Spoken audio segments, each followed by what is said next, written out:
everyone, welcome back. Thank you so much for joining me again. I'm so excited for today because I will be reading a children's book today in collaboration with Hmong National.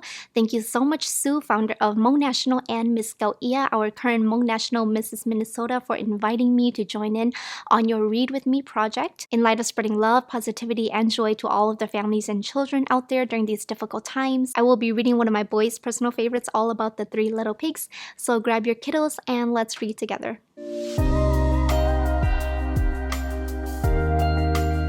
All About the Three Little Pigs, pictured by Dick Hartley and L. Kirby Parrish. Once upon a time, there was an old pig with three little pigs, and as she had not enough to keep them, she sent them out to seek their fortunes. The first that went off met a man with a bundle of straw, and said to him, "Please, man, give me that straw to build me a house," which the man did, and the little pig built a house with it. Presently, a wolf came along and knocked at the door and said, little pig, let me in." To which the pig answered, "No, no, by the hair on my chinny chin." This made the wolf angry, and he said, "Then I'll huff and I'll puff and I'll blow your house in." So he huffed and he puffed and he blew his house in and ate up the little pig. The second little pig met a man who was chopping wood and said, "Please, man, give me some of that wood to build me a house," which the man did, and the pig built his house with it. Then along came the wolf and said, little pig, let me in." "No, no, by the hair on my chinny chin." "Then I'll huff and I'll puff and I'll blow your house in." So he huffed and he puffed and he puffed and he huffed, and at last he blew the house down and ate up the little pig. The third little pig met a man with a load of bricks and said, "Please, man, give me those bricks to build a house with." So the man gave him the bricks and he built his house with them. Then the wolf came as he did the other little pigs and said, little pig, let me in." "No, no, by the hair on my chinny chin." "Then I'll huff and I'll puff and I'll blow your house in."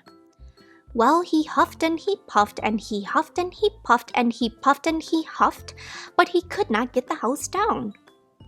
When he found that he could not with all his huffing and puffing blow the house down, he said, little pig, I know where there is a nice field of turnips." "Where?" said the little pig.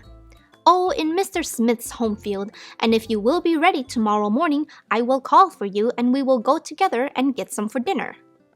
"Very well," said the little pig, "I will be ready. What time do you mean to go?" "Oh, 6 o'clock." Well, the little pig got up at 5 and got the turnips before the wolf came, which he did about 6, and said, little pig, are you ready?" The little pig said, "Ready, I have been and come back again and got a nice pot full for dinner." The wolf felt very angry at this, but thought he would be up to the little pig somehow or other, so he said, little pig, I know where there is a nice pear tree." "Where?" said the pig. "Down at Mary Garden," replied the wolf, "and if you will not deceive me, I will come for you at 5 o'clock tomorrow, and we will go together and get some pears." Well, the little pig bustled up the next morning at 4 o'clock and went for the pears, hoping to get back before the wolf came. But he had further to go and had to climb the tree, so that just as he was getting down from it, he saw the wolf coming, which, as you may suppose, frightened him very much. When the wolf came up, he said, "What? Are you here before me? Are they nice pears?" "Yes, very," said the little pig. "I will throw you down one." And he threw it so far that while the wolf was going to pick it up, the little pig jumped down and ran home. The next day, the wolf came again and said to the little pig, "Little pig, there is a fair at Shanklin this afternoon. Will you go?"